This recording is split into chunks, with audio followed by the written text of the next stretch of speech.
I want to follow up the video I did on persecution by giving you a couple of stories from my times in radio. One was with a lady from Vietnam. Her husband was a pastor and he'd just been arrested. He was supposed to come to New Zealand, but he'd been arrested, so she came in his place. And when I asked her about this, she kind of giggled and she said, yes, he's been arrested.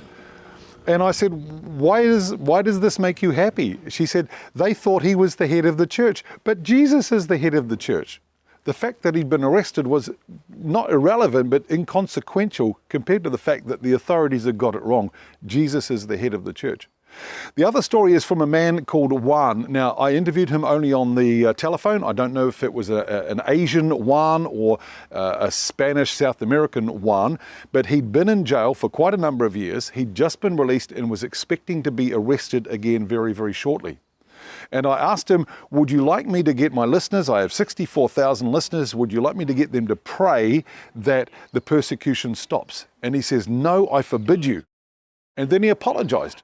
And I said, well, you need to explain that to me.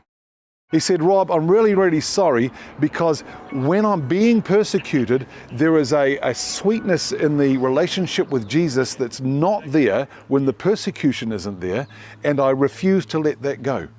Do you understand that? There's a sweetness in the relationship with Jesus that's not there when we're not being persecuted.